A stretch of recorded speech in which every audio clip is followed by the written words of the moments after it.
Tú escuchas a Héctor Rosales en radio. Continuamos el día de hoy con Lucas capítulo 10, que en su primera parte nos habla sobre la misión de los 72 discípulos. Cristo tenía 12 apóstoles, pero también 72 discípulos. Versículo 1. Después de esto, el Señor designó todavía otros 72 discípulos, y los envió de dos en dos delante de él a toda ciudad o lugar a donde él mismo quería ir. Versículo 2. Y les dijo: La mies es grande, y los obreros son pocos. Rogad pues al dueño de la mies que envíe obreros a su mies. Versículo 3. Id, os envío como corderos entre lobos. Versículo 4. No llevéis ni bolsa, ni alforja, ni calzado, ni saludéis a nadie por el camino. Versículo 5. En toda casa donde entréis, decid primero: paz a esta casa. Versículo 6. Si hay allí un hijo de paz, reposará sobre él la paz vuestra; si no, volverá a vosotros. Versículo 7. Permaneced en la misma casa, comiendo y bebiendo lo que os den, porque el obrero es acreedor a su salario. No paséis de casa en casa. Versículo 8.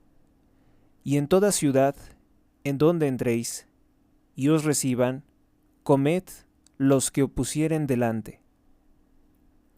Aquí nos habla de comer, nos habla de una dieta, pero obviamente refiere que ellos también podían recibir ciertos donativos de la gente.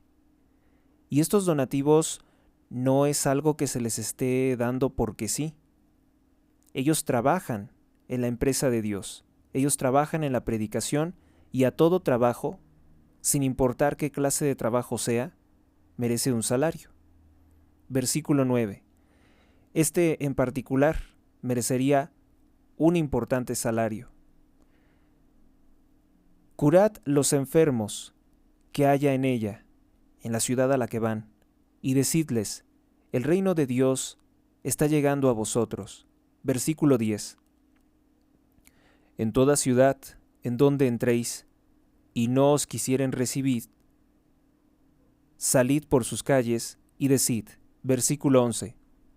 Aún el polvo que de vuestra ciudad se pegó a nuestros pies, lo sacudimos, es decir, nos lo quitamos de nosotros. Lo sacudimos para vosotros.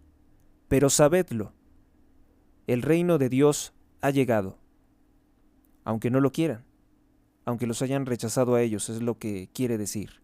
Versículo 12. Os digo que en aquel día será más tolerable para los de Sodoma que para aquella ciudad. O sea, cuando llegue el juicio final, la vida será incluso más tolerable para los pecadores de Sodoma, que fue una ciudad castigada por su depravación sexual por Dios, que aquella ciudad que los ha rechazado, aquella ciudad que ha rechazado a los apóstoles de Cristo, a los discípulos de Cristo en este caso, que son los 72. 12 apóstoles, 72 discípulos o predicadores. Versículo 13. Ay de ti, Corazín, ay de ti, Betsaida, son nombres de ciudades, porque si en Tiro y Sidón hubiesen sido hechos los milagros que se cumplieron entre vosotros, o que se te hicieron a ti, les dice a esas ciudades, desde hace tiempo que se habrían arrepentido en saco y en ceniza. ¿Por qué dice saco y ceniza? Porque era una forma de hacer penitencia. Cuando escuchen en la Biblia la expresión saco y en ceniza, es hacer penitencia. Versículo 14. Mas para Tiro y para Sidón será más tolerable en el juicio que para vosotros. Versículo 15. ¿Por qué será más tolerable para ellos? Pues porque ellos no quisieron creer, o bueno, creyeron un tiempo y luego no quisieron creer, porque no se hicieron todos esos milagros, todas esas pruebas de fe, todas esas pruebas objetivas de Dios. Entonces, Dios es comprensivo y dice, bueno, pues a ellos no se les mostró tanto como si se le ha mostrado a Corazín y Betsaida. A ellos no se les mostró tanto porque no estaba la presencia aún de Cristo, del Verbo encarnado. Era profético en aquel entonces, y les era más difícil creer por la falta de milagros. Versículo 15. ¿Y tú, Cafarnaum, serás acaso exaltada hasta el cielo? Hasta el abismo descenderás. O sea, la desengaña. ¿Tú piensas que vas a ser exaltada hasta el cielo? Pues no. Hasta el abismo descenderás. Y el abismo se traduce como infierno. Versículo 16. Quien a vosotros escucha, a mí me escucha, y quien a vosotros rechaza, a mí me rechaza. Ahora bien, quien me rechaza a mí, dice Cristo, rechaza a aquel que me envió, rechaza a Dios Padre, el Creador de todas las cosas. Versículo 17. Entre tanto, los 72 volvieron y le dijeron llenos de gozo, Señor, hasta los demonios se nos sujetan en tu nombre. Es decir, hasta los demonios les obedecen en tu nombre, en el nombre de Cristo. Por eso en los exorcismos se dice, ¿no? El poder de Dios te domina. Versículo 18. El poder de Cristo te domina. Versículo 18. Díjoles, yo veía a Satanás caer como un relámpago del cielo. Eso les respondió. Versículo 19. Mirad que os he dado potestad de caminar sobre serpientes y escorpiones y hacer todo poder del enemigo. Repito, mirad que os he dado potestad, es decir, poder, de caminar sobre serpientes y escorpiones y sobre todo poder del enemigo, y nada os dañará. Versículo 20. Sin embargo, no habéis de gozaros en esto, no habréis gozaros de que los demonios se os sujeten, se sometan, sino que deben de gozarse de que vuestros nombres están escritos en el cielo. Están escritos en el cielo, reconocidos como los 72 discípulos. O, dicho de otra forma, como cristianos. Forman parte de la Iglesia por el sacramento del bautismo. A partir del versículo número 21 nos habla sobre la infancia espiritual. En aquella hora se estremeció de gozo en el Espíritu Santo y dijo, Yo te alabo, oh Padre, Señor del cielo y de la tierra, porque has mantenido estas cosas escondidas a los sabios y a los prudentes, o sea, has mantenido ocultas estas cosas a los sabios y los prudentes, y las has revelado a los pequeños. Sí, Padre, porque así te plugo a mí. Sí, Padre, porque así te plugo a ti. Es decir, Cristo se lo pidió así. Le pidió, no pidió que ocultara, ¿no?, del conocimiento de los sabios y de los prudentes las verdades de Dios. Aquí lo que él está refiriendo es que a aquellos soberbios que se creen muy instruidos o que se creían como la autoridad incluso por encima de Dios, se les ha negado conocer esto, su misma soberbia. Y los pequeños, los humildes, estaban más abiertos a poder considerar o aprender las cosas de Dios, aunque no fueran personas tan instruidas. Lo cual no quiere decir que las personas humildes y simples, o lo que se confunde muchas veces, ¿no?, decir personas pobres, estuvieran más abiertos a entender la palabra de Dios. Entre las personas pobres hay mucha gente soberbia. Me consta que hay mucha gente cerrada y soberbia, que no están dispuestos a admitir sus faltas, ni les interesa conocer la palabra de Dios. Así que esto no tiene que ver con una clase social, ni tampoco tiene que ver con alguna formación académica en particular. En los dos casos, sean personas ricas, sean personas con estudios, sean personas sin estudios, hay a veces resistencias a ser humildes, porque hoy se peca mucho de soberbia, hoy se peca mucho de evanescencia, de falsa gloria o vanagloria. Versículo 22. Por mí, Padre, me ha sido dado todo, y nadie sabe quién es el Hijo, sino el Padre, y quién es el Padre, sino el Hijo, y aquel a quien el Hijo quisiere revelarlo. Quisiere revelarlo. ¿Por qué quiere revelarlo? Porque esa persona está abierta. Para que Dios quiera revelarlo, la persona tiene que estar abierta a ese canal de comunicación. Versículo 23. Y volviéndose hacia sus discípulos en particular, Cristo les dijo: Felices los ojos que ven lo que vosotros veis. Versículo 24. Os aseguro, muchos profetas y reyes desearon ver lo que vosotros lo que vosotros veis, y no lo vieron. Oír lo que vosotros oís, y no lo oyeron. Sí, muchas personas de alto rango político, económico, ¿qué hubieran pagado por ver un milagro? ¿Qué hubieran pagado por ver el agua convertida en vino? ¿Qué hubieran pagado por ver la multiplicación de 2 peces y 5 panes para alimentar 5,000 personas? ¿Quién hubiera pagado? ¿Qué suma de dinero, por ejemplo, hoy podría pagar, no sé, Elon Musk, Mark Zuckerberg? Bueno, no sé si ellos... Sí, seguramente por conocer algo sobrenatural, hubieran pagado sumas enormes de dinero por ver algo así, por ver resucitar a Lázaro. Entonces les dice: ustedes son los afortunados, porque ustedes lo están viendo, pero los apóstoles y los discípulos de Cristo son los que vieron esto por nosotros, o vieron esto y dejan testimonio para nosotros. A partir del versículo número 25 nos habla del buen samaritano.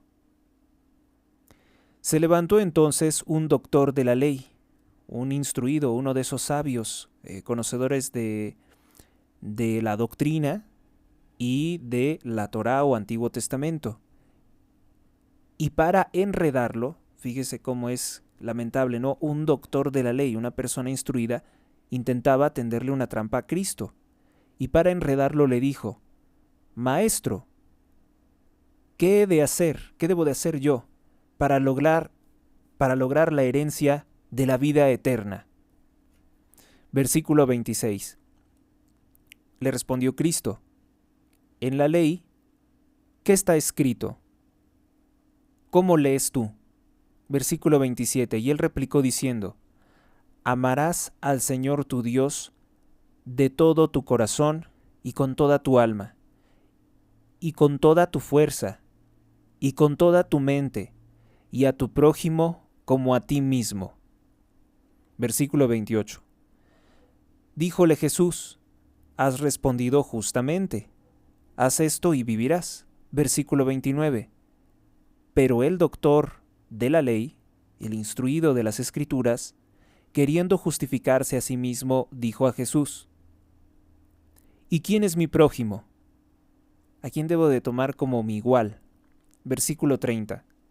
Jesús repuso: Un hombre, bajado de Jerusalén a Jericó, vino a dar entre salteadores. Un hombre que bajó de Jerusalén a Jericó quedó en medio de asaltantes, los cuales, después de haberlo despojado y cubierto de heridas, o sea, lo golpearon gravemente, lo lesionaron, se fueron dejándolo medio muerto, moribundo. Versículo 31. Casualmente un sacerdote iba bajando por ese camino, lo vio y pasó de largo, no quiso ayudarlo. ¿Qué clase de sacerdote es ese? Versículo 32. Un levita llegó asimismo delante de ese sitio, lo vio y pasó de largo. ¿Qué clase de levita, que es un rango importante dentro del templo, bueno, del antiguo templo, de Dios, ¿por qué no practicó la caridad? Versículo 33. O al menos se hubiera acercado y preguntado, ¿qué te ocurre? ¿Por qué estás así? ¿Quién eres? ¿Puedo hablarle a alguien para que venga por ti? Versículo 33. Pero un samaritano que iba de viaje llegó a donde estaba, lo vio y se compadeció de él. Un samaritano no es una persona del pueblo de Dios, no era una persona de Israel.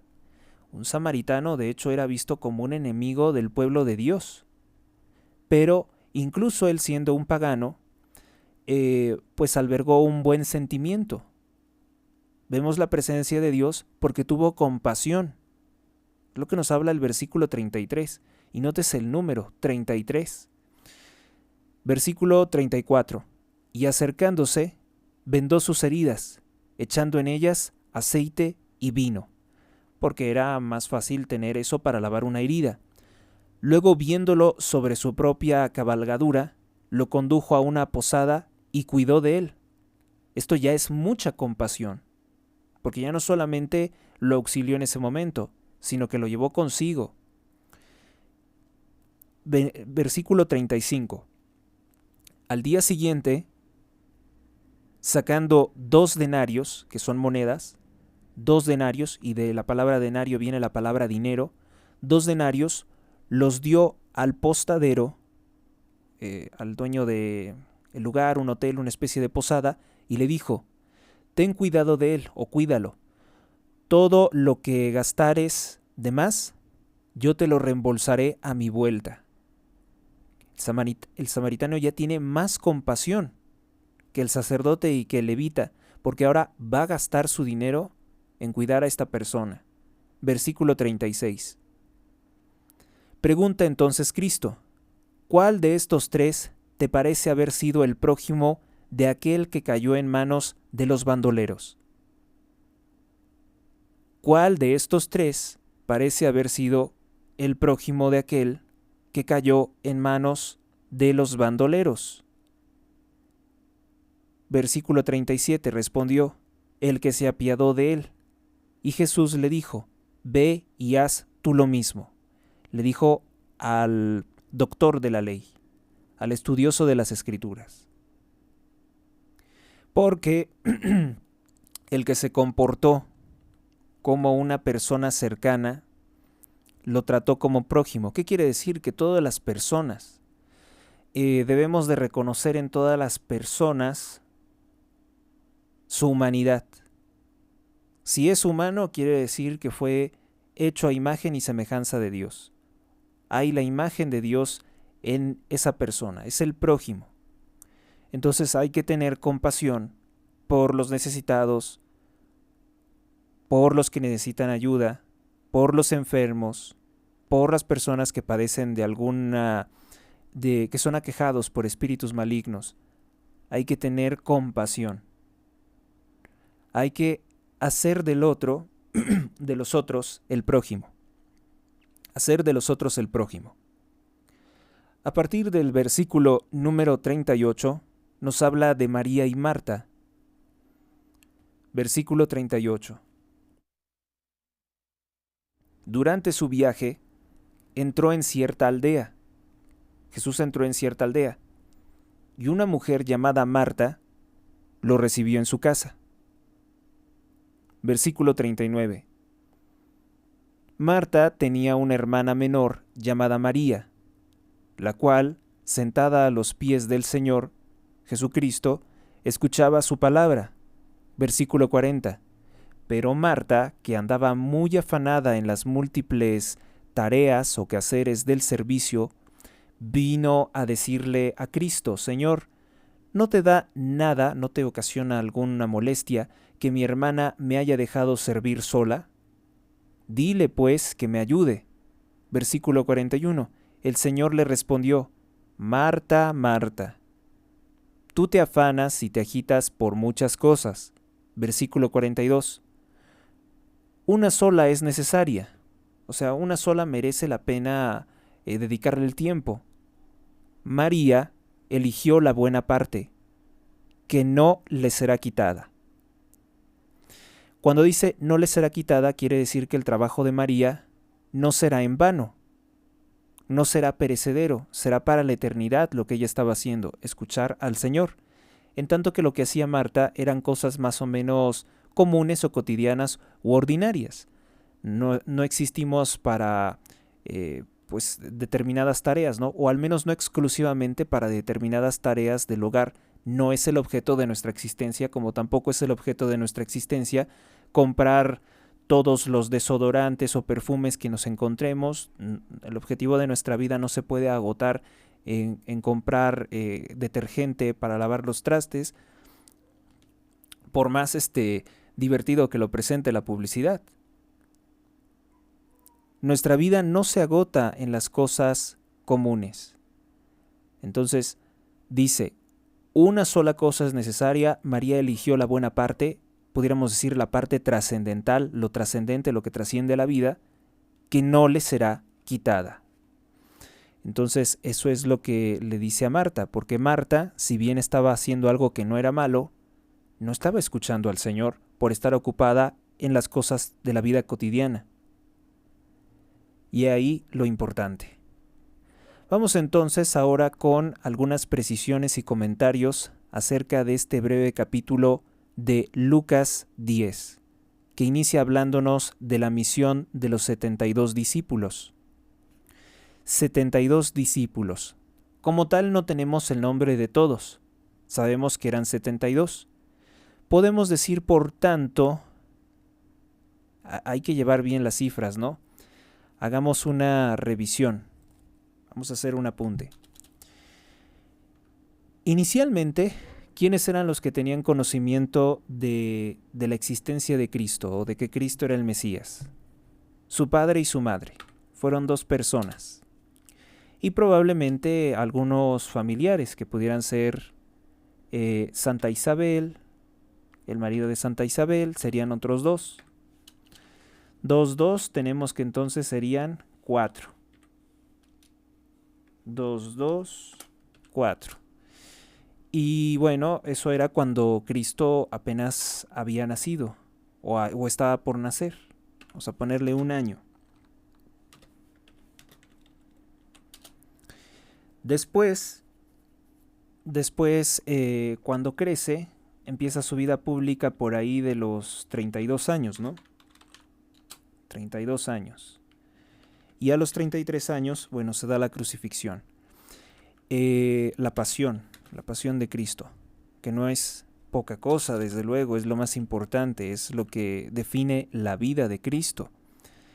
La vida tanto terrenal como trascendental o espiritual de Cristo. Se nos habla de que al menos Él lograba congregar 5,000 personas. Mínimo en aquel entonces, en el año 32 después de Cristo. Que tenía 12 apóstoles y que además tenía 72 discípulos. El 7 sabemos que es un número de plenitud y dice que los envió de 2 en 2 a distintas ciudades, a todas las ciudades. 12 más 72 más 5,000 personas. Entonces podemos decir que estos eran los predicadores, los creyentes. 12 más 72 más 5,000 nos da 5,084. 5,084 creyentes. Algunos autores ateos reclaman que en el siglo primero no hay muchos testimonios directos de la existencia de Cristo. Claro que sí hay testimonios de la existencia de Cristo de personas que no están relacionadas con la Sagrada Escritura. Tenemos a Flavio Josefo, por ejemplo, que además era anticristiano, era anticristo, era un judío y escribe, pero pues que sí, que Cristo existió y que fue un líder espiritual, pero que los judíos no quisieron reconocerlo como el Mesías. Hablamos entonces de que al menos 5,084 personas eran los seguidores de Cristo por ahí del año 33 después de Cristo. La forma en la que fue creciendo poco a poco la iglesia, el número de creyentes, es la razón de por qué posteriormente se escribe. Se escribe o se tienen testimonios de los cristianos poco tiempo después. Por ahí del año 43, del año 50 después de Cristo, del año 70 después de Cristo, se tiene mucho testimonio de los cristianos. Así fue creciendo la fe.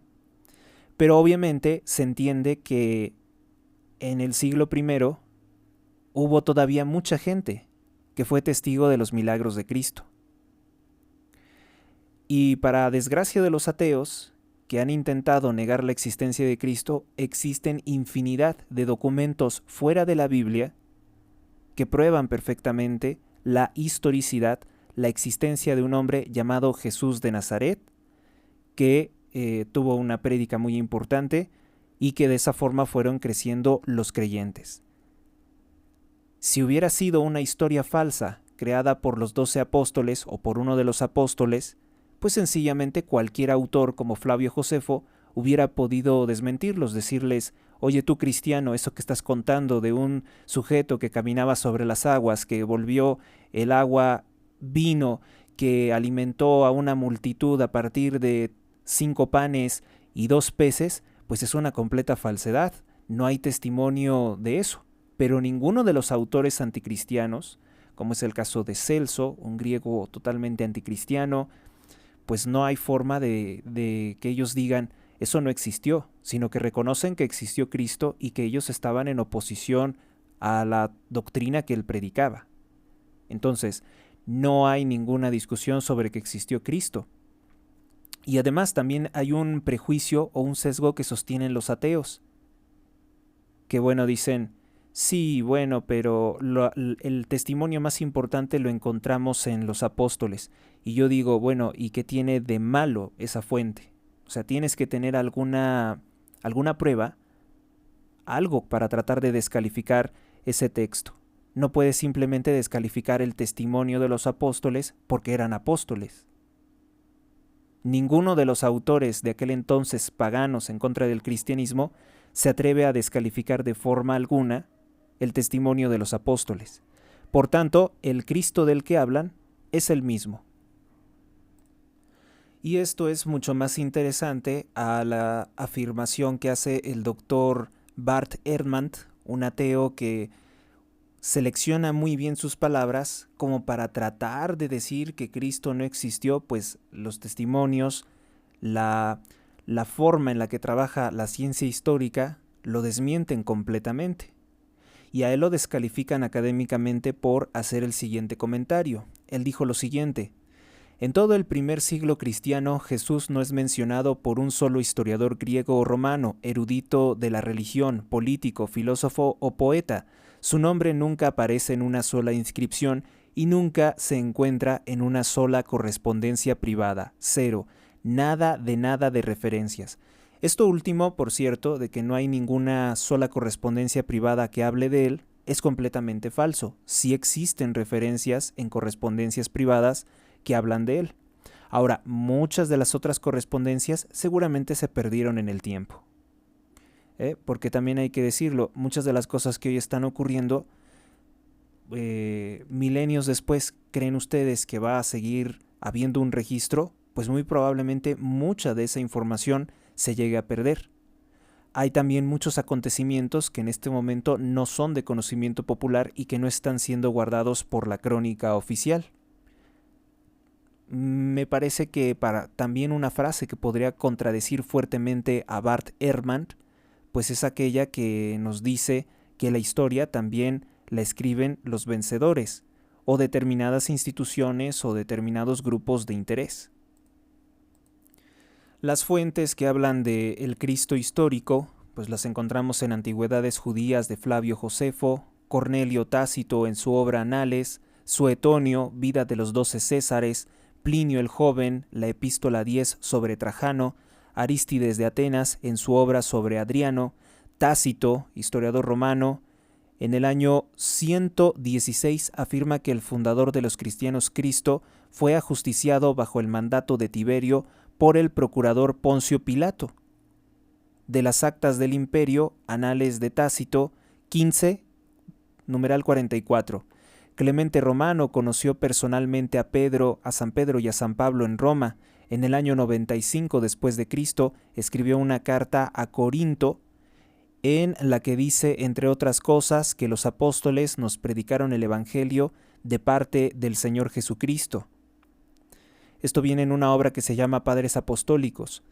El Talmud, que es un conjunto de textos judíos anticristianos, los mismos que crucificaron a Cristo. El Toldot Yeshu también es otro texto judío anticristiano que habría sido escrito por el hereje Akiva ben Yosef. Con todo el odio anticristiano, con todo el odio de los judíos contra Cristo, ahí deja perfectamente claro que Cristo existió y que lo veían como un enemigo. Así que tenemos infinidad de autores, pero una cosa que quería comentar particularmente es el caso del eclipse. Resulta ser que cuando Cristo es crucificado, se nos habla de que el día se oscureció.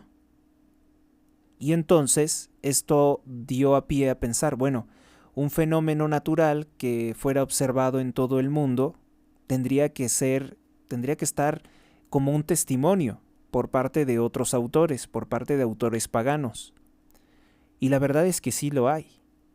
Sí hay ese testimonio.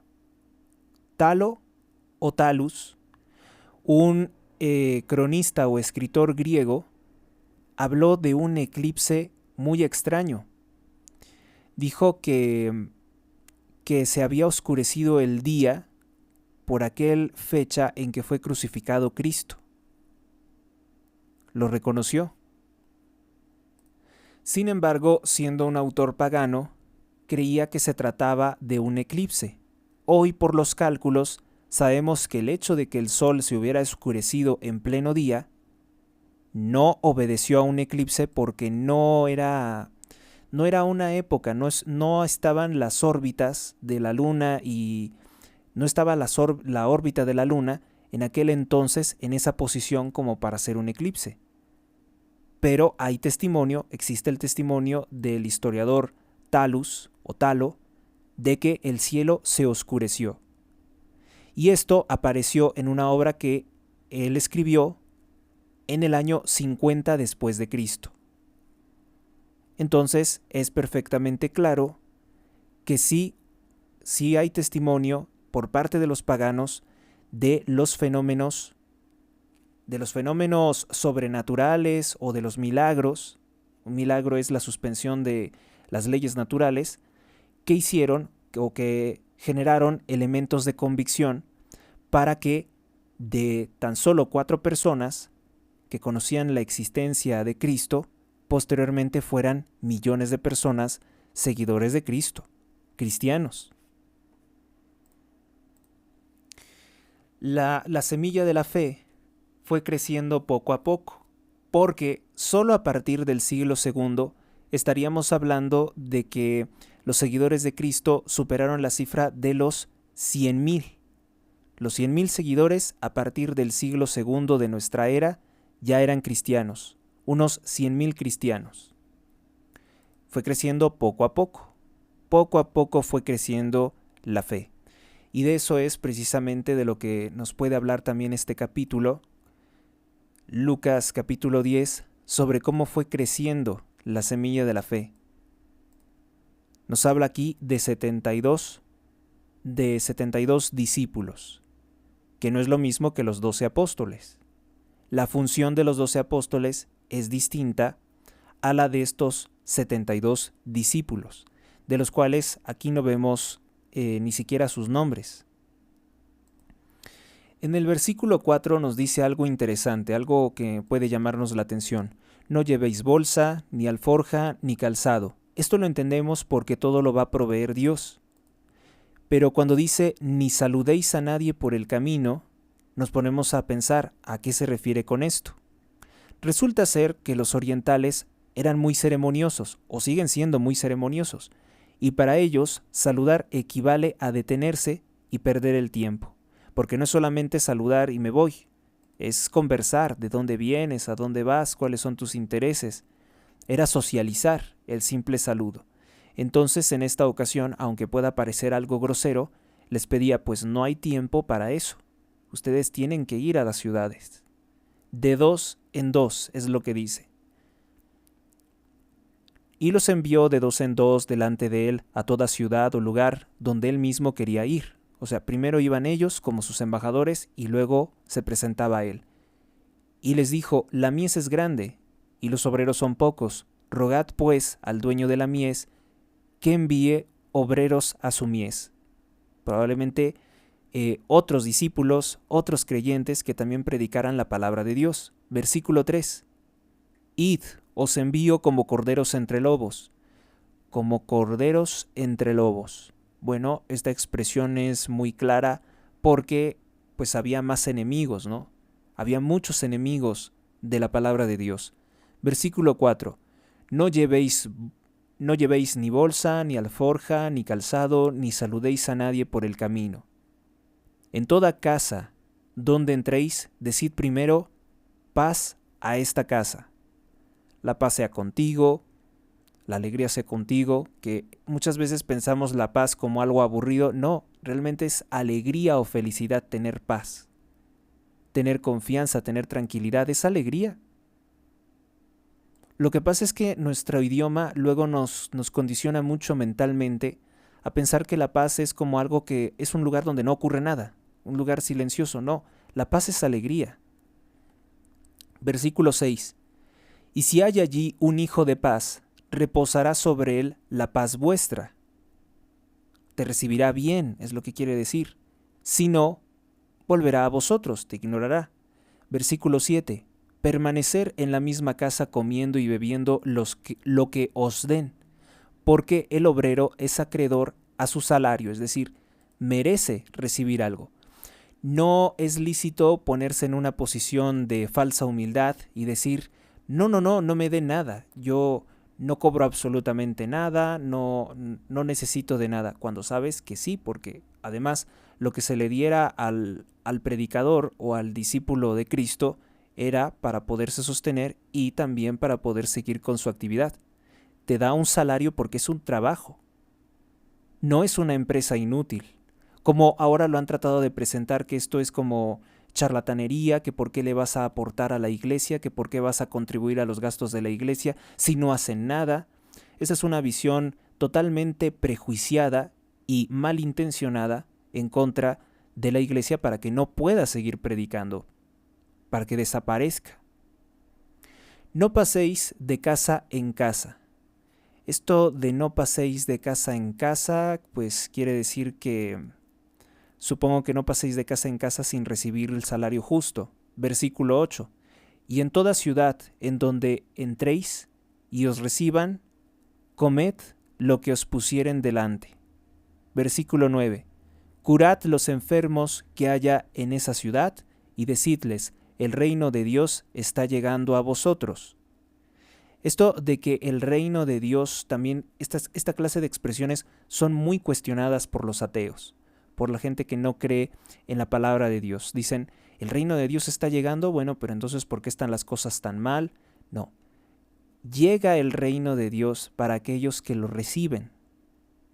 No es una cosa que vaya a llegar universalmente. Bueno, sí va a haber un periodo en el que va a llegar universalmente, pero en este caso es que el reino de Dios está llegando y hace cosas maravillosas en su vida, como curar los enfermos. Llegó a ti particularmente en esta ocasión. La expresión un hijo de paz es aquel que está dispuesto a aceptar la palabra de Dios, la recibe con alegría. Entonces encontramos aquí una hermosa fórmula de lo que es el saludo. La paz sea contigo, que debiéramos usar pues hoy en día, ¿no? Paz a ustedes, hermanos, paz a ustedes, amigos. Se usa en la liturgia, ¿no? Dense la paz y nos hacen saludarnos a todos que somos católicos, pero pues a lo mejor no nos conocemos directamente. En ese momento es el saludo, la paz sea contigo. Y en toda la ciudad donde entréis y no os quisieren recibir, salid por sus calles y decid, versículo 11, aun el polvo que de vuestra ciudad se pegó a nuestros pies, lo sacudimos dejándolo para vosotros. O sea, no quieres nada de mí, quédate con tus males. No quieres ser sanado, quédate con tu enfermedad, quédate con tus demonios, quédate con el polvo. Pero sabedlo, el reino de Dios ha llegado, simplemente que ustedes le cerraron la puerta. Y el versículo 12 dice que es universal. Os digo que en aquel día será más tolerable para los de Sodoma que para aquella ciudad. Algunos entonces, siendo ateos, dirán, los está amenazando con que si no creen, les van a hacer algo. Es como la mafia que los está extorsionando. Les digo porque todo esto yo lo he escuchado directamente de un ateo. De un ateo que, bueno, no tiene mucha capacidad ya para argumentar porque los puntos fuertes, que era, por ejemplo, la negación histórica de Cristo, pues es fácilmente refutable con autores que a lo mejor él no conocía, con investigaciones arqueológicas que él tampoco conocía. Pero, pues ya ahorita ni responder a muchas de las publicaciones que realiza porque son ya más bien ataques coléricos contra la fe. Si, por ejemplo, una publicación que hace, por comentar algo rápido, dice, si el diseño inteligente es tan inteligente, ¿por qué hay niños que nacen con enfermedades congénitas? ¿Realmente eso es una argumentación seria que viene desde el ateísmo? Eso es una falacia de accidente. De la misma forma yo podría criticar, bueno, sí, el diseño inteligente es muy inteligente porque hay millones de personas más sanas que no tienen esas malformaciones o discapacidades congénitas que aquellos que sí las tienen. El ateo, aunque ya se le explicó que existe el pecado original, que existen males, que son accidentes, como lo digo, accidentes aislados, problemas que surgen por diversas causas para el ser humano, no es una condicionante para decir que no existió Dios. Lo que realmente tiene por problema el ateo es sustentar que las cosas surgieron y se organizaron de forma inteligente por simple azar. ¿Qué idiota puede creer eso? ¿Qué persona falta de razón, que es a lo que me refiero con la palabra idiota, perdón si a alguien le parece un insulto, ¿quién puede pensar algo así? Que todas las cosas que son tan complejas en el universo se organizaron porque sí. Así porque sí, sin que hubiera una mente maestra detrás. Es imposible, ¿no? Es pensamiento mágico. Y además que las cosas surgieron así absolutamente de la nada y sin la voluntad de una inteligencia superior, que por inteligencia muy superior, y cuando digo superior es inaccesible para nuestra comprensión todos sus aspectos, pues es el caso de lo que llamamos Dios. Pero los ateos se ensañan en decir que no puede ser. Os digo que en aquel día será más tolerable para los de Sodoma que para aquella ciudad. Sí, ¿por qué? Porque para una persona que está preparada, en cierta forma, sabe qué hacer en una situación crítica. Vamos a ponerlo de ejemplo así. Y aquellas personas que no están preparadas para una situación crítica, pues ¿qué será de ellos? ¿Qué será de ellos cuando se presente la situación tan terrible? ¿Qué será de ellos? ¿Qué podrán hacer? Para empezar, no creen en Dios, por lo cual pues el ateo tendrá que descartar desde inicio rogar a Dios ayuda ante una situación difícil que sin lugar a dudas tiene que llegará. Y no es porque Dios esté gozándose o que la gente que está en el paraíso esté gozándose con el sufrimiento de los demás, porque además esa es otra de las posiciones que sostienen los ateos. Qué perversos son los cristianos. Dicen que cuando llegue el día del juicio final se van a estar carcajeando de los que están sufriendo en el infierno. De hecho, la segunda muerte, el infierno, es dejar de existir. Sí, yo creo que es previamente un sufrimiento, pero las almas del paraíso que han trascendido todo esto, ¿realmente crees que se van a alegrar del sufrimiento de los demás? Eso no lo dice tampoco en ninguna parte la Sagrada Escritura. En fin, las posiciones de prejuicios, de odios anticristianos que tienen los ateos, como publicar que una Biblia está siendo quemada. Evidentemente, la Biblia es un libro sagrado que está hecho de papel y que puede arder. y eso no descalifica en nada su contenido. Lo que sí descalifica es a la persona que emite tales mensajes, porque si está quemando la Biblia es porque le despierta un inmenso coraje. Graves prejuicios o traumas se están manifestando a través de destruir un objeto sagrado. ¿O será acaso algún acto satánico? Porque también muchos satanistas se disfrazan de ateos, y eso es algo que no les dicen. Por ejemplo, el templo de Satán, de Anton LaVey, al que también estaba inscrito personas de México como la actriz Irma Serrano, la tigresa, hay creo que una fotografía de ella con él, pues oficialmente se dicen ateos. Entonces yo les preguntaría, ¿pero por qué te haces llamar Iglesia de Satán? No, pues es simplemente un nombre que nos gustó, un nombre que nos acomodó. Pero nosotros somos realmente ateos y no creemos ni en Dios ni el diablo. Eso, aunque ustedes no lo crean, es precisamente una forma avanzada de satanismo, porque el satanista es experto en mentir y en enredar las cosas y en acusar a los demás de hacer las cosas que ellos hacen peores, o también acusar a las personas de las obras de caridad o de las cosas buenas que no hicieron y cosas que ellos tampoco quieren hacer. El Satanás, bueno, pues significa el gran acusador, ¿no? Es aquel que está diciendo, no, tú no eres bueno por esto y por lo otro, Dios no es bueno por esto y por lo otro. El satanista cree que puede encontrar maldad en las acciones de Dios. También esa es una de las cosas que he notado entre los ateos, que citan a pedazos la Biblia para decir que Dios quiso que estas personas murieran, quiso que estas personas sufrieran, quiere que los niños sean asesinados, pasajes de la Biblia que tienen una explicación y que ellos simplemente citan un fragmento para malinterpretar. Bueno, pues pasamos con nuestros siguientes aspectos. En el versículo 12 dice, os digo que en aquel día será más tolerable para los de Sodoma que para aquella ciudad.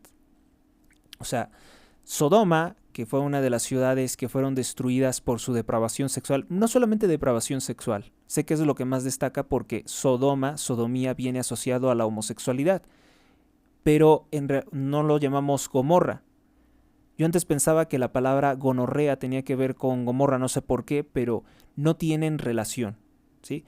Hablamos de la palabra Sodoma, de una ciudad de pecado, la ciudad de pecado, la ciudad del mal, que se autodestruyó por sus acciones. Entonces, el rechazo de los predicadores del Evangelio es para Jesús el peor de los agravios. El estar cerrado a la verdad es abrazar la mentira, y el padre de la mentira es Satanás. En Satanás no hay salvación. Y por eso es que menciona esto. Menciona que incluso Sodoma estaría mejor. En otra parte de la Sagrada Escritura, creo que es en el libro de Ezequiel, dice que Israel es una prostituta, peor que Sodoma, peor que Samaria, por su negativa a aceptar la palabra de Dios, a pesar de que se ostentan como el pueblo de Dios. Vamos con el versículo número 13. Ay de ti, Corazín, ay de ti, Betsaida, porque si en Tiro y Sidón hubiesen sido hechos los milagros que se cumplieron entre vosotros, o que se te hicieron a ti, desde hace mucho tiempo se habrían arrepentido en saco y en ceniza. Es decir, habrían tenido una intensa penitencia. Pero no es el caso de ellos. Nos movemos rápidamente al versículo número 20, que nos dice lo siguiente: sin embargo, no habéis de gozaros en esto. Cristo les dice que no se gocen en que ellos ahora tienen poder sobre los demonios. En el nombre de Cristo, apártate de mí. En el nombre de Cristo te ordeno que salgas de ese cuerpo, que abandones este lugar. En el nombre de Cristo, no porque yo te lo diga, porque yo no soy nadie, te lo dice el Señor. Eso es lo importante. Hacer cosas por el nombre y en el nombre del Señor. Fíjese, es una cosa más interesante. Hacer cosas por el nombre del Señor en vez de en el nombre del Señor. También ese podría ser un buen punto para argumentar contra las falsas acusaciones de que en el nombre de Dios se mataron tantísimos pueblos. pero no fue por el nombre de Dios. ¿No? No le puedes responsabilizar a Dios por las acciones de los hombres haciendo mal uso de su nombre. Sin embargo, no habéis de gozaros en esto de que los demonios se os sujeten, sino gozaos de que vuestros nombres están escritos en el cielo. Eso es lo que debe de buscarse, ¿no? Que nuestros nombres estén inscritos en el cielo, en la salvación, en la vida eterna, entre los hijos de Cristo, entre los que han sido lavados de sus enormes pecados. Están escritos en el cielo, que significa que en buena teología es como decir gozaos si están escritos vuestros nombres en el libro de la vida, donde se entiende que no se debe el hombre gozar, sino en ir camino de ella, que es hacer las obras en caridad, porque ¿qué aprovecha y qué vale delante de Dios lo que no es amor de Dios? San Juan de la Cruz. Un texto que la verdad es un poco difícil de leer, porque está escrito como escribía San Juan de la Cruz en su tiempo. Nos habla de que hay que gozarnos de que nuestros nombres sean en consideración de hijo de Dios, donde se entiende que no se debe de gozar el hombre de sí mismo, de su persona o de sus fuerzas, sino de aquellas. Gozar no es lo mismo que gloriarse. Gozar de las obras de caridad, sentir una satisfacción de estar haciendo algo por el nombre de Dios, por mandato de Dios. Vamos entonces ahora con nuestro siguiente versículo, que es el 21, que nos habla de la infancia espiritual. En aquella hora se estremeció de gozo en el Espíritu Santo y dijo: Yo te alabo, oh Padre, Señor del cielo y de la tierra, porque has mantenido estas cosas escondidas a los sabios y a los prudentes, y las has revelado a los pequeños. Sí, Padre, porque así te plugo, porque así te lo pido a ti. ¿Qué es lo que quiere decir esto? Bueno, he aquí el gran misterio de la infancia espiritual, que difícilmente aceptamos, porque repugna como incomprensible al orgullo de nuestra inteligencia. El hombre hoy en día tiene en mucha estima, o en más estima, sus ciencias y su inteligencia. Por eso San Pablo dice que la doctrina del Evangelio es escándalo y locura para algunos. Es que, pues, cuando una persona está enferma de soberbia o de idolatría por algo, como pudiera ser, es que se puede hacer idolatría prácticamente de cualquier cosa, ¿eh? De cualquier cosa se puede hacer idolatría. Ese estado anormal, ese estado antinatural, porque es un estado antinatural como cualquier otra cosa que se ha hecho, que se señala como pecado. La soberbia es un estado antinatural, es contrario a la naturaleza humana en un origen. Esa circunstancia impide que una persona pueda tener acceso al conocimiento o que pueda tener acceso a ciertas realidades.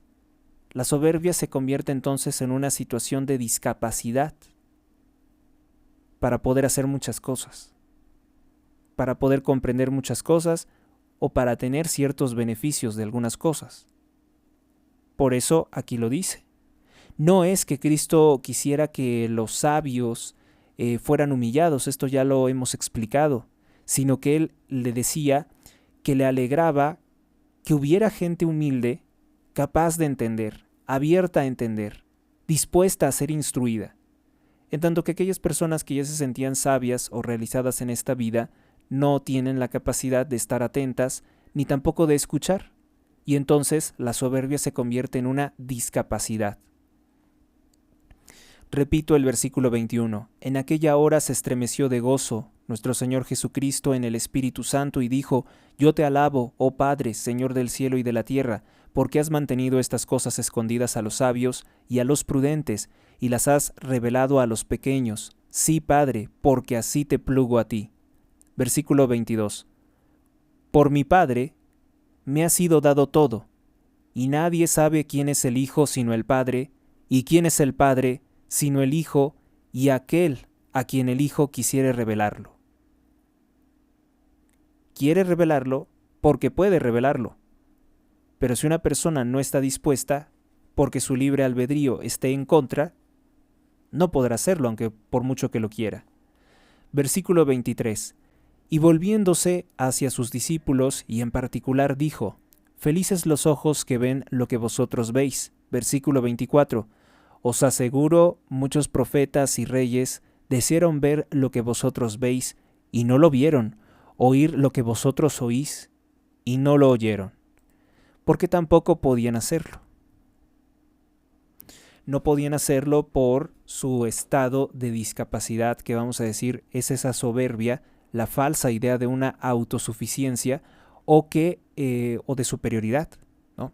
Yo no tengo por qué escuchar a un carpintero, que es así como se refieren mucho a los satanistas y las personas descreídas en aquel entonces. Yo no tengo por qué escuchar a un carpintero sobre las enseñanzas que está predicando. Si acaso yo tendré que reunirme con los sumos sacerdotes que están en el templo y que son las autoridades de la ley. Seguramente eso es a lo que se nos estaba explicando, ¿no? Os aseguro que muchos profetas y reyes desearon ver lo que ustedes ven y no pudieron.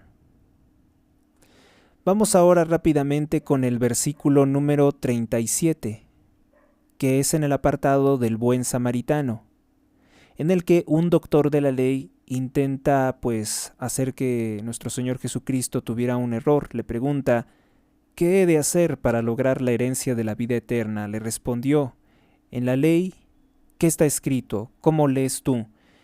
Y él replicó diciendo: amarás al Señor tu Dios de todo tu corazón y con toda tu alma, y con toda tu fuerza y con toda tu mente, y a tu prójimo como a ti mismo. Versículo 28.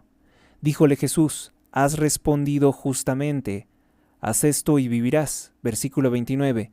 Pero él, queriendo justificarse a sí mismo, dijo a Jesús: ¿y quién es mi prójimo? Jesús repuso diciendo: un hombre, le repuso con una parábola. Un hombre bajando de Jerusalén a Jericó vino a dar entre salteadores, fue asaltado, lo cual, después de haberlo despojado y cubierto de heridas, se fueron dejándolo medio muerto, dejándolo moribundo. Casualmente un sacerdote iba bajando, no lo ayudó. Un levita tampoco lo ayudó. Pero un samaritano que iba de viaje llegó a donde estaba y él sí lo ayudó. Un samaritano no forma parte del pueblo de Dios.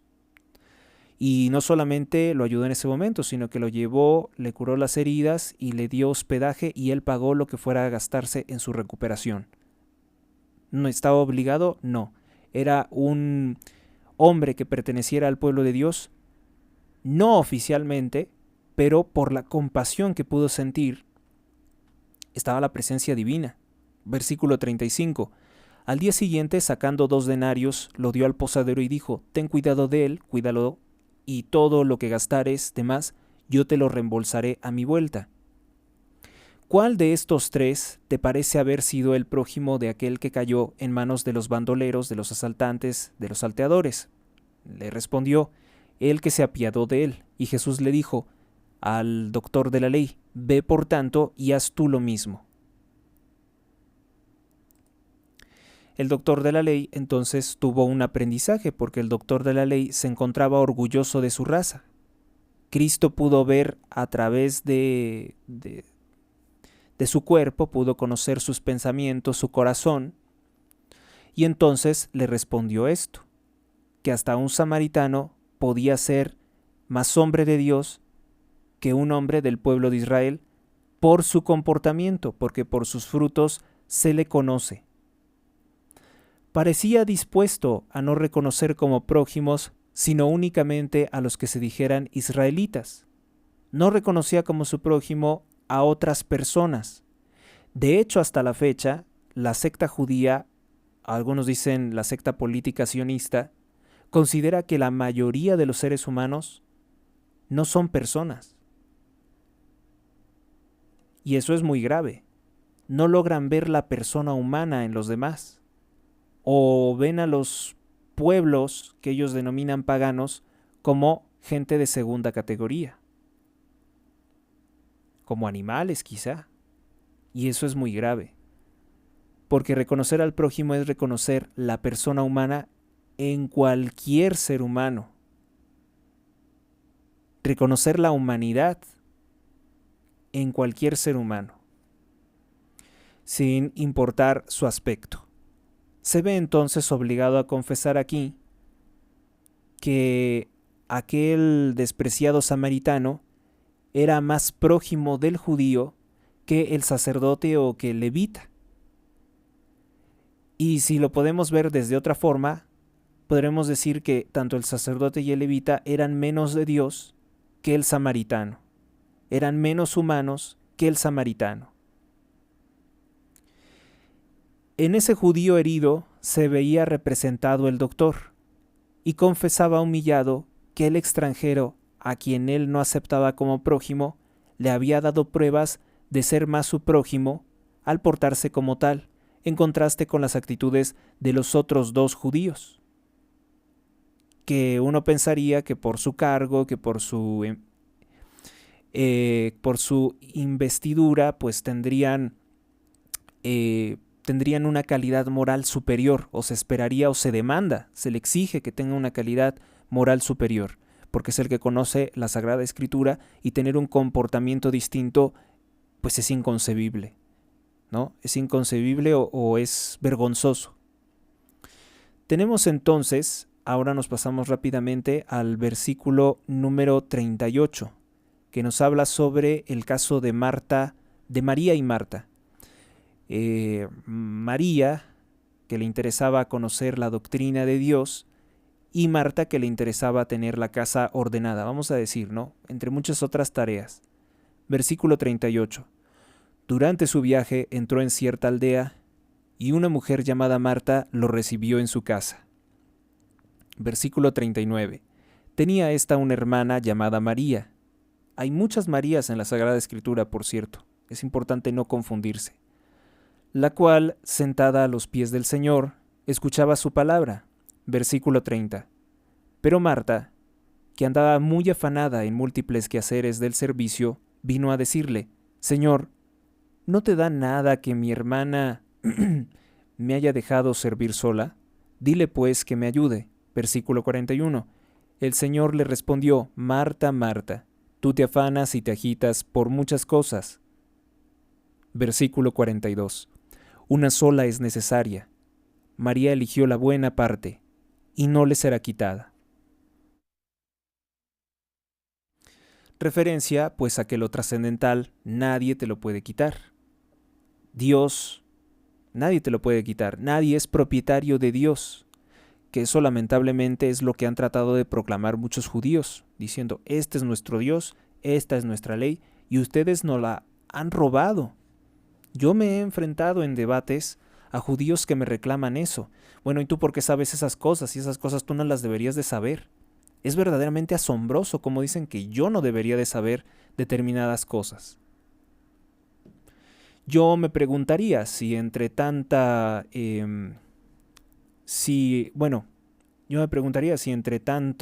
mezclas de pueblos hay personas que sin saberlo son de origen judío, ¿por qué ellos reclaman tener la propiedad de Dios? No se trata de un asunto de raza, pero igualmente por ahí se podría descalificar lo que ellos dicen. El género humano, todo el género humano, sin importar qué raza sea, de qué región, de qué país, son creación de Dios, son criaturas de Dios. Y el ser humano es una cosa con muchas potencialidades, sin importar el grupo étnico al que pertenezca, porque cualquiera de estas personas tiene capacidad de entendimiento, de habla, lo cual no se encuentra en los animales. Ese es el prójimo. Entonces no veo a qué viene esa idea de considerar que solo ellos son el pueblo de la salvación o el pueblo de Dios y los demás no.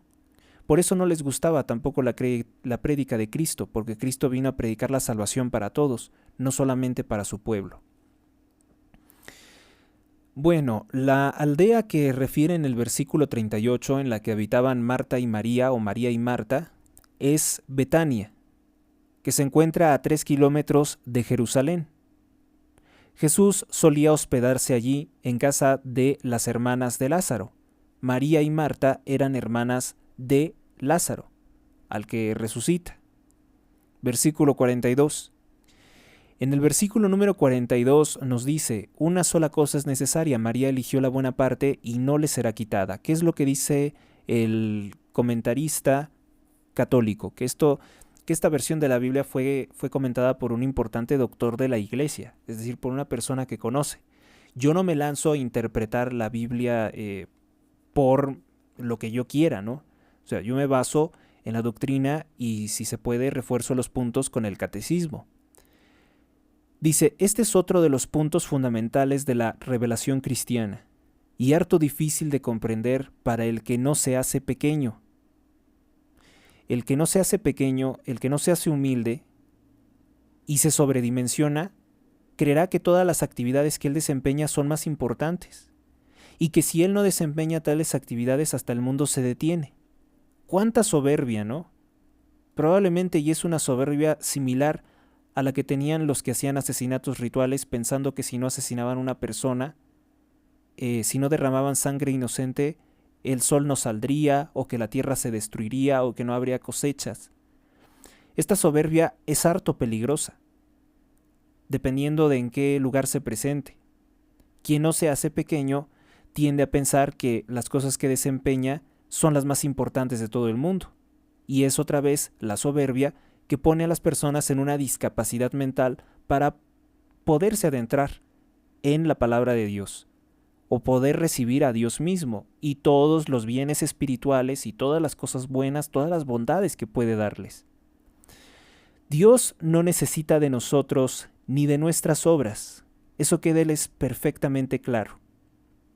Dios no necesita de ser adorado, es Dios. Y estas cosas valen en proporción al amor que las inspira. Lo que tú haces, lo que sea que tú hagas, tiene valor en medida del amor que tú le das a eso que estás haciendo. Reflexionemos un momento en esto. Primera carta a los Corintios, capítulo 13. Vamos a revisarlo. Dice la primera carta a los Corintios, capítulo 13, que habla del tratado de la caridad. Versículo 1. Aunque yo hable la lengua de los hombres y de los ángeles, si no tengo amor, soy como bronce que suena o címbalo que retiñe. Está hablando de un metal que no es precisamente un metal precioso, un metal valioso. Y aunque yo hable la lengua de los hombres y de los ángeles, dijéramos enteramente un conocimiento, porque se pueden saber cosas, si no tengo el amor, soy como bronce que suena o címbalo que retiñe. Versículo 2. Y aunque tenga don de profeta o de profecía, y sepa todos los misterios, y toda la ciencia, y tenga toda la fe, en forma que traslade montañas, si no tengo amor, nada soy. Y es una cosa muy interesante, porque dice que se puede tener una fe tan poderosa como para mover montañas, pero que si no tenemos amor, somos nada. Versículo 3. Y si repartiese mi hacienda toda, y si entregase mi cuerpo para ser quemado, mas no tengo caridad, nada me aprovecha. Pues es el caso, por ejemplo, de los suicidas, que no tienen amor y por eso se destruyen. Es distinto a aquel que por amor se entrega en la cruz. Versículo 4. O sea, entregarse por amor tiene propósito realmente loable. Versículo 4. El amor es paciente, el amor es benigno, sin envidia, el amor no es jactancioso, no se engríe. Versículo 5. No hace nada que no sea conveniente, no busca lo tuyo, no se irrita, no piensa mal. Versículo 6.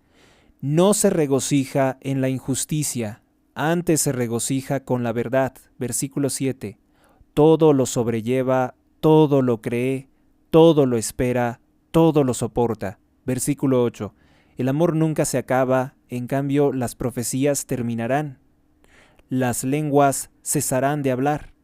La ciencia tendrá su fin. Versículo 9. Porque solo en parte conocemos y en parte profetizamos. O sea, estamos hablando de que la profecía, pues es una parte de lo que ha de venir. Las lenguas comunican parte de lo que saben. La ciencia explica cosas que apenas conoce. Pero, ¿qué pasará después? Si hubiera la plenitud del conocimiento, pues estas cosas, estas divisiones, ya no existen porque ya es un todo. Versículo 9. Porque solo en parte conocemos y en parte profetizamos. Versículo 10. Mas cuando llegue lo perfecto, que por perfecto entendemos plenitud, el 7 es un símbolo de plenitud, por ejemplo, en la Biblia, entonces lo parcial se acabará. Versículo 11. Cuando yo era niño, hablaba como niño, pensaba como niño, razonaba como niño, mas cuando llegué a ser hombre, me deshice de las cosas de niño. Quiere decir que, bueno, en este momento conocemos todo parcialmente. En este momento está bien saber de ciencia y de algunas cosas porque es un conocimiento parcial. Pero llegará un momento en el que tendremos que abandonar esas cosas porque será chico. Así como dejamos la ropa cuando éramos niños, la ropa pequeña pues ya no nos queda, hemos crecido. Algunos no mucho, pero sí hemos crecido. Cuando yo era niño, hablaba como niño, pensaba como niño, razonaba como niño, mas cuando llegué a ser hombre, me deshice de las cosas de niño, porque ya no encontraba satisfacción en ellas o porque ya no eran necesarias.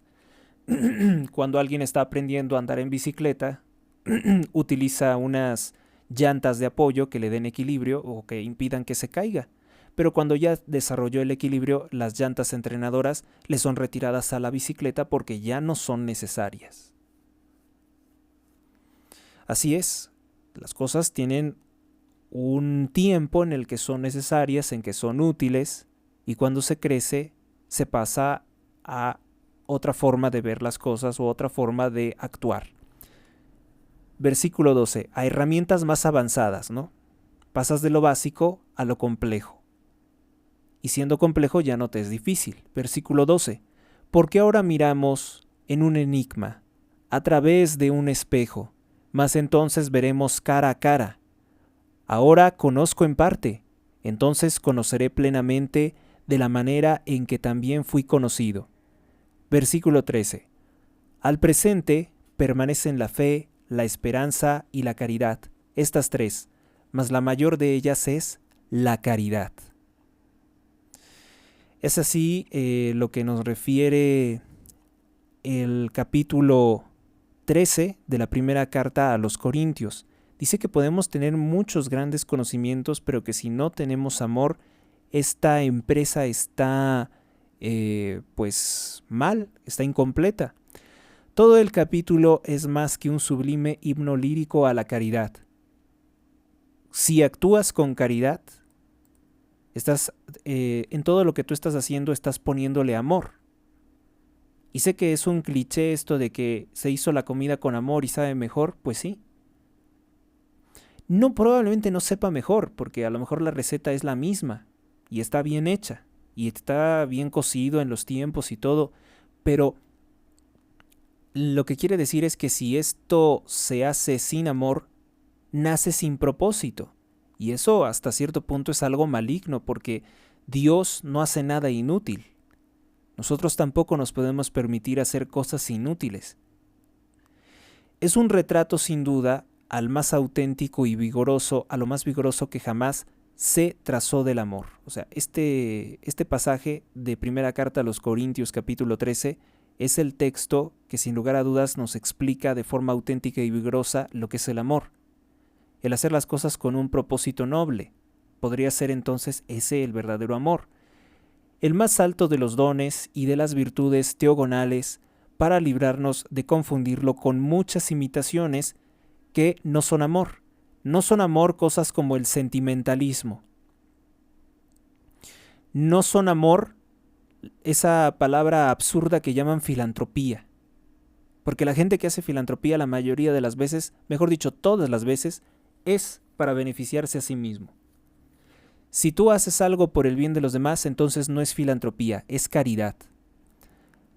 La limosna ostentosa, que dicen, bueno, yo tengo tanto, no me cuesta y por eso doy una limosna ostentosa para que todos me vean y para que mi nombre sea tenido en estima, eso no se está haciendo por amor, se está haciendo por otra razón, que es vanidad.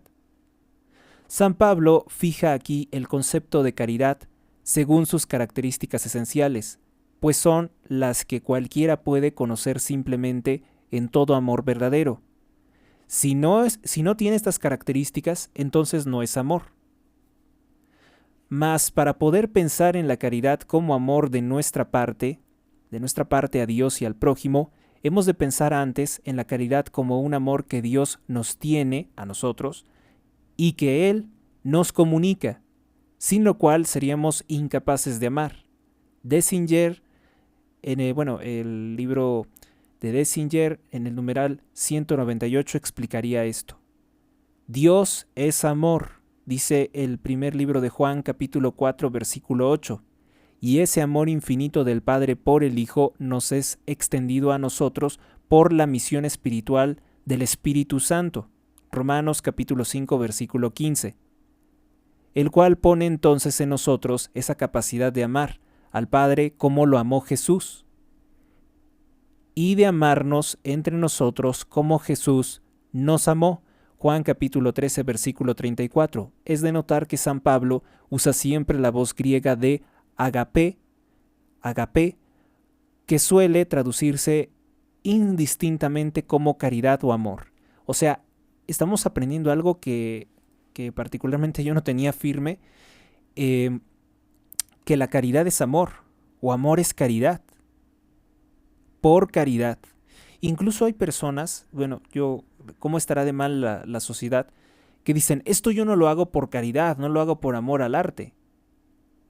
Esa expresión es diabólica, porque sí tiene que haber un amor a las cosas que haces.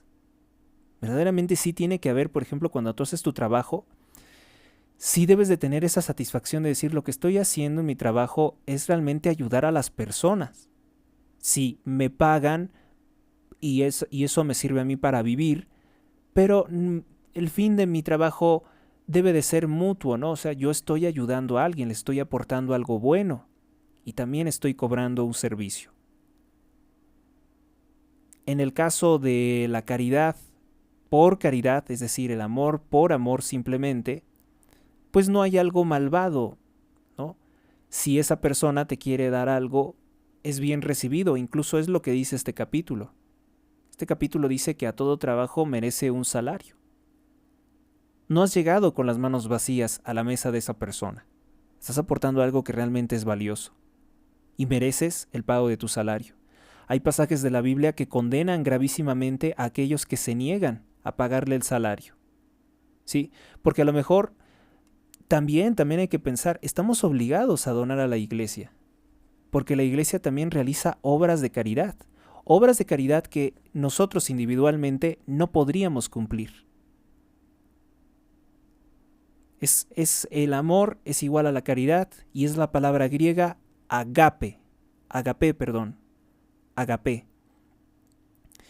Este último es el adoptado generalmente en las traducciones del griego para este capítulo. ¿Qué es lo que se puede amar? Al prójimo. Dios no pide, amarás a tu dinero como a ti mismo, amarás a tus cosas como a ti mismo. No dice eso en ninguna parte. Amarás al prójimo como a ti mismo. O practicarás la caridad con esas personas como la practicas contigo mismo. Y hoy en día tenemos un grave problema en el hecho de que hay personas que no tienen caridad ni con ellos mismos. El tacaño, el avaro, se hace daño a sí mismo. ¿Qué le impedirá hacerle daño a los demás? El ambicioso que es mezquino incluso con él mismo. Este último, eso viene también creo que en el libro eclesiástico. Lo vamos a buscar. Este último es el adoptado generalmente en las traducciones. La palabra agape, traducciones del griego para referirse a la caridad o al amor de forma indistinta en la Sagrada Escritura. y también sobre todo para las palabras de Jesús, como por ejemplo en Juan capítulo 5 versículo 42, por lo cual hemos de, ese y muchos otros pasajes, por lo cual hemos de alternarlo en estas notas ambas voces, usando la última donde consideremos que contribuya mejor a la inteligencia espiritual del texto. Es decir, podemos utilizar caridad o amor en la medida que esta palabra se adapte mejor al contexto de lo que estamos comunicando, a la inteligencia espiritual del texto, de acuerdo con los demás citados. Por eso traducir un texto o comunicar un texto es todo una cosa muy compleja. Como bien observa Filón, la fe de que aquí se trata, entre otros carismas, es lo que se llama fides miraculosa, 12:9, y no en manera alguna la primera de las 3 virtudes teologales que sobrepasa los límites de aquella y que siendo el principio de la humana salvación, el fundamento y la raíz de toda justificación. Esto lo dice el Concilio Tridentino. Es la base y la condición previa de toda posible caridad, pues es cosa admitida que no puede amarse lo que se desconoce, o lo que no se conoce, pues no puedes amarlo.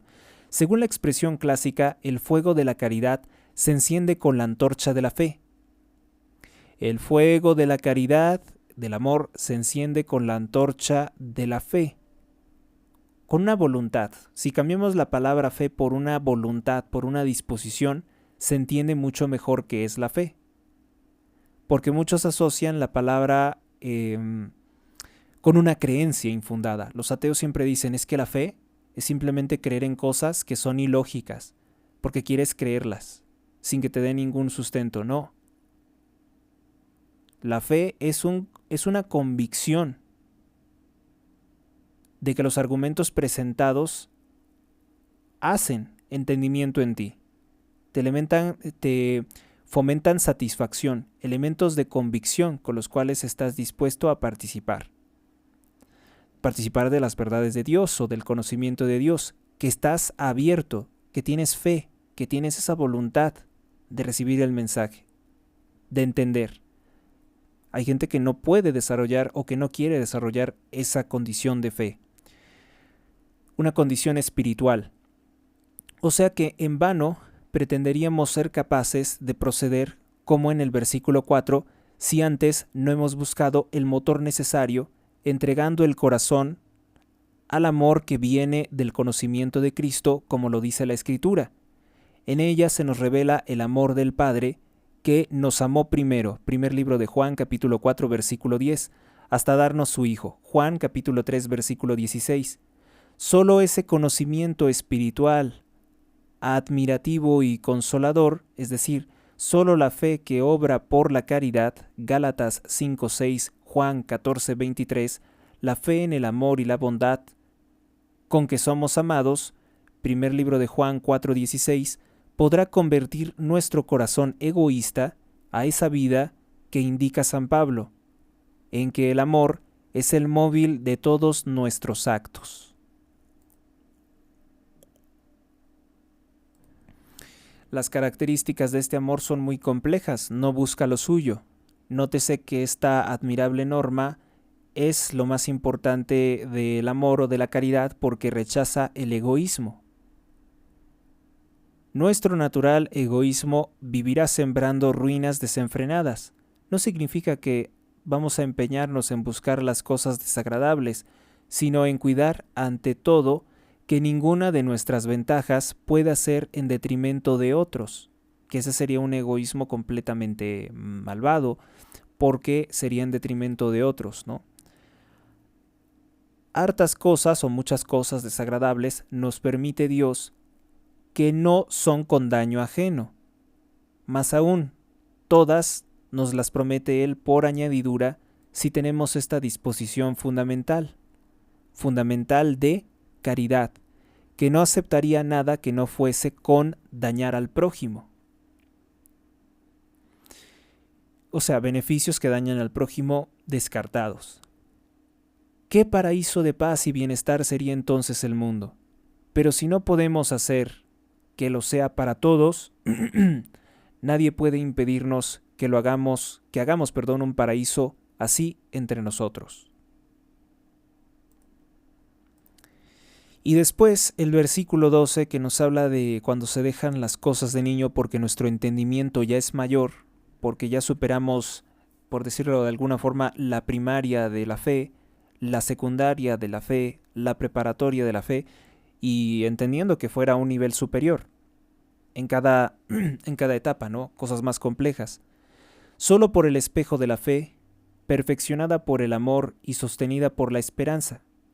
Porque en ese momento, por nuestra limitación terrenal, no podemos conocerlo todo, es a lo que nos está refiriendo. Podemos contemplar desde ahora el enigma de Dios, pero entenderlo solamente después. ¿Cómo podríamos de otra manera ver las realidades espirituales con los ojos de la carne? Que son los ojos limitados a una dimensión.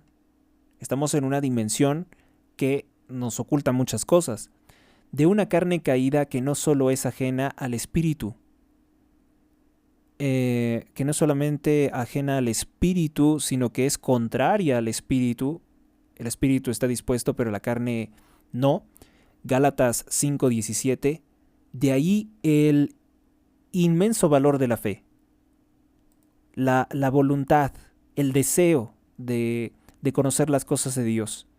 Conocer es amar, o conocer es el principio de amar, y el gran mérito que Dios le atribuye cuando es verdadero, haciendo que nos sea imputada como justicia.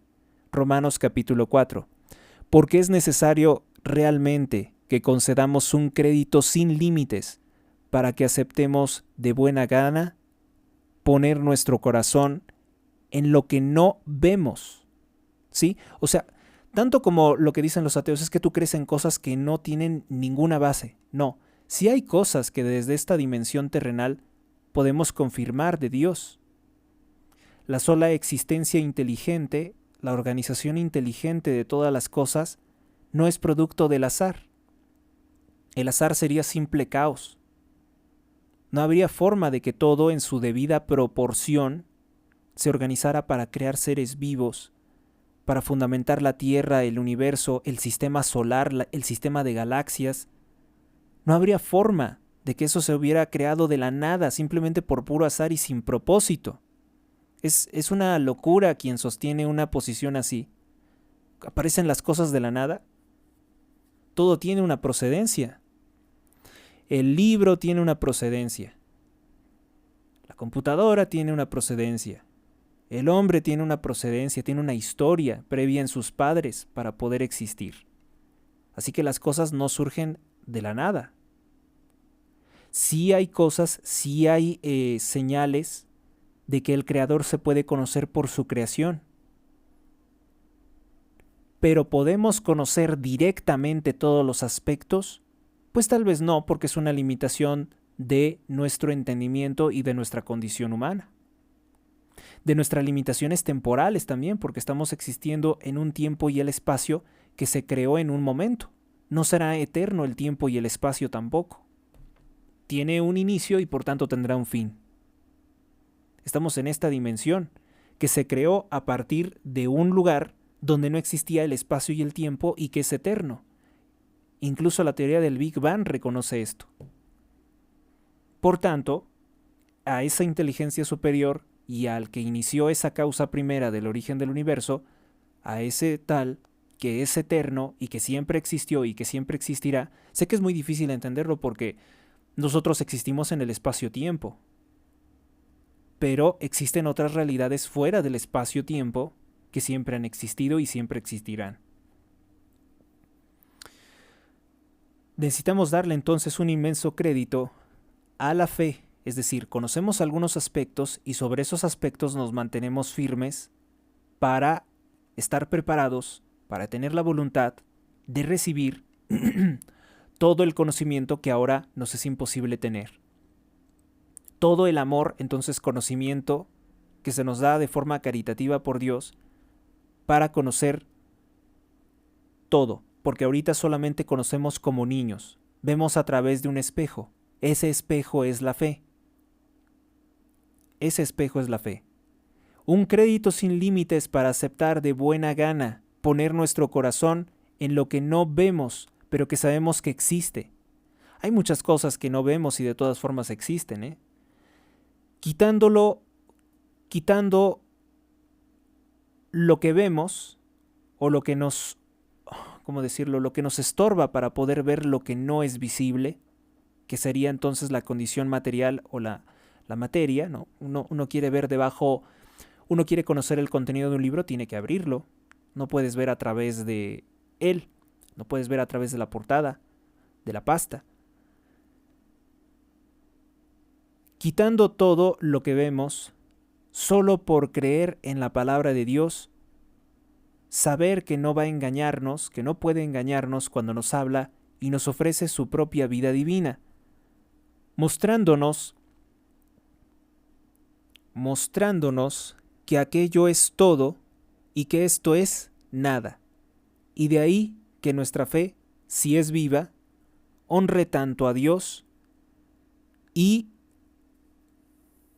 agrade tanto como al Padre agrada la total confianza del Hijo, que sin sombra de duda le sigue, sabiendo que en ello está su bien. Si amamos a Dios, vamos a entender que Él nos ama y que Él quiere hacernos el mayor bien. No vamos a tener desconfianzas con el que es bueno. Él nos da entonces evidencias tales de su verdad cuando escuchamos su lenguaje en las Escrituras. Que ello nos dice, sobre esto nos dice Santa Ángela de Foligno o Foligno, algunas cosas nos hace olvidar del mundo exterior y también de nosotros mismos. Pero sin embargo, el deseo de ver cara a cara a Dios es ese anhelo que debe de tener toda la Iglesia y que debe de tener cada alma, con el cual termina toda la Biblia. ¿Sí? La causa de la Biblia es esa. La causa, mejor dicho, de la religión es religarse con Dios, ver cara a cara a Dios. Por eso lo que dice Apocalipsis capítulo 22 versículo 20, ven Señor Jesús, crece en nosotros cada vez más porque se nos ha hecho saber que ese día, al conocer de la manera en que también fui conocido, seremos hechos iguales a Jesús. Por el amor de Dios que tiene sobre su Hijo, este es mi Hijo amado, y que nos amará de la misma forma que ama a su Hijo amado. Por eso es que seremos iguales a Jesús. De la manera en que también fui conocido. El pagano, lo que estamos hablando el día de ayer, el pagano dice, conócete a ti mismo. Pero resulta ser que mi conocimiento sobre mi persona, sobre todos los procesos que me mantienen con vida, son limitados. Yo no puedo conocerme entonces en mi totalidad, ni siquiera yo mismo, o sea, ni siquiera mi ser puede ser conocido por mi inteligencia en su totalidad. Mejor es pensar que un día me he de conocer o que debo de estar dispuesto a conocerme a mí mismo, como ya desde este momento me conoce Dios. ¿Quién mejor conoce el corazón de todos los hombres que Dios? Él es el que conoce el contenido de nuestro corazón. La disposición, por tanto, al conocimiento de lo trascendental, es la condición de María. Esa es la parte que no le será quitada, que ella tiene la voluntad de conocer. Ella tiene realmente la voluntad de conocer que en un inicio no se notaba en Marta. Marta no tenía esa voluntad de conocer, ella quería limitarse a las cosas pequeñas. Ella estaba actuando como un niño cuando las circunstancias les exigían comportarse como un adulto, con cosas más complicadas, con cosas trascendentales, con cosas que no son de hoy, como limpiar la casa, de cosas que serán para la eternidad, valiosas para la eternidad. Entonces, ese es el sentido de estas palabras.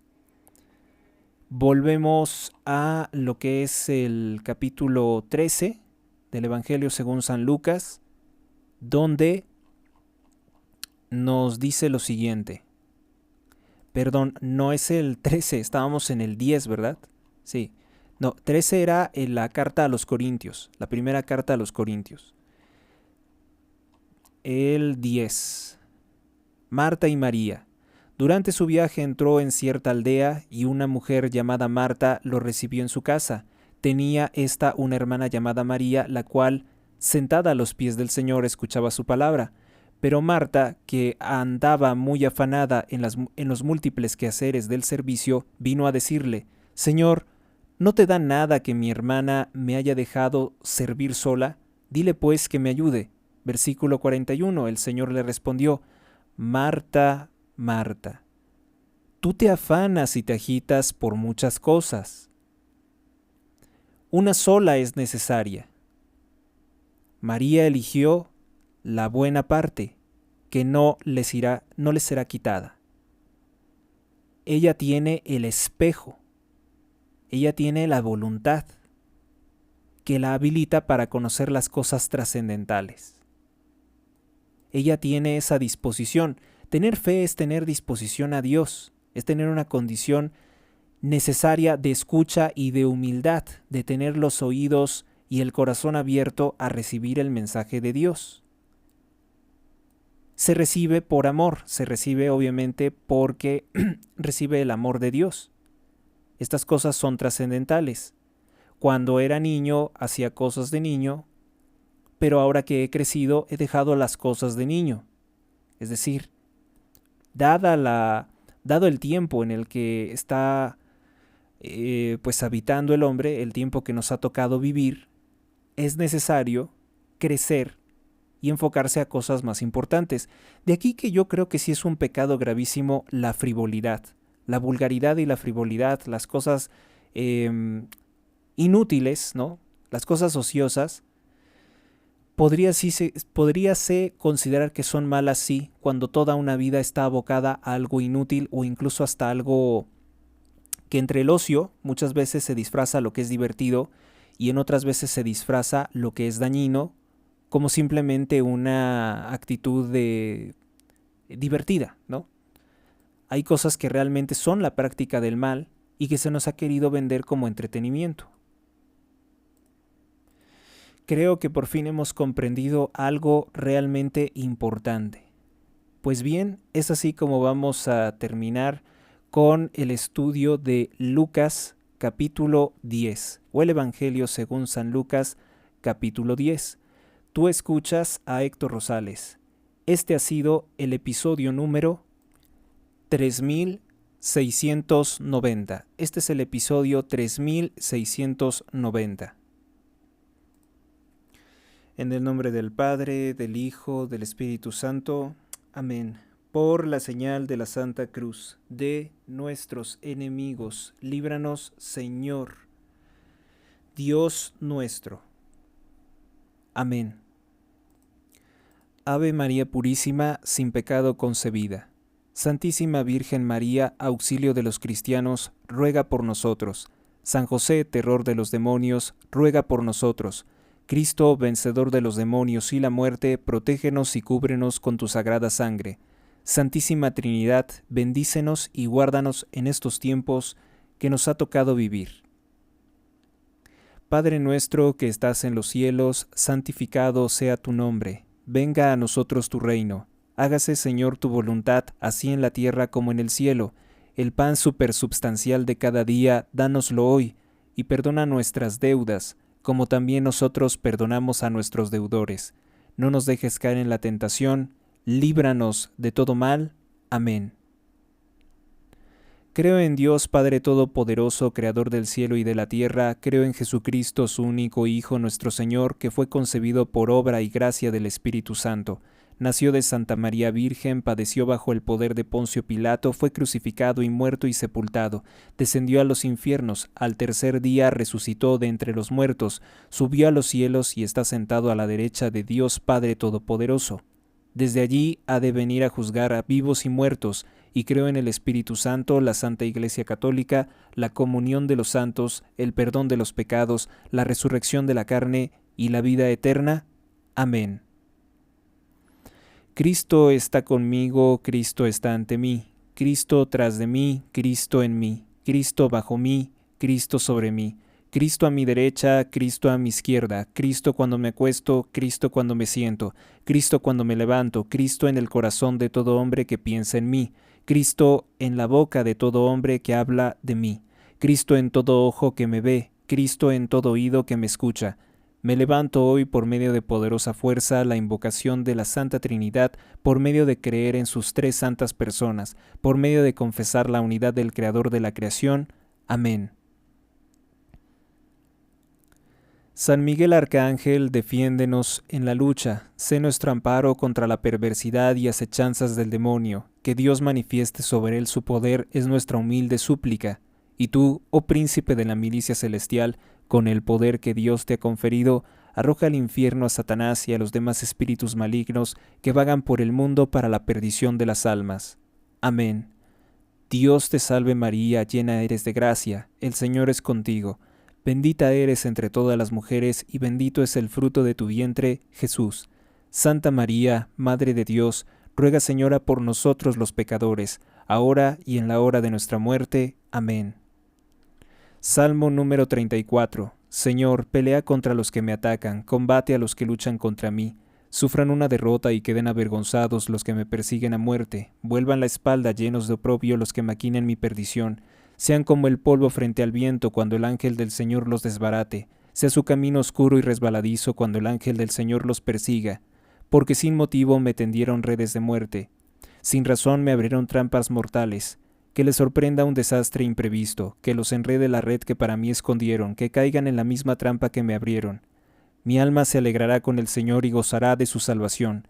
Gloria al Padre y al Hijo y al Espíritu Santo, como era en el principio, ahora y siempre, por los siglos de los siglos. Amén.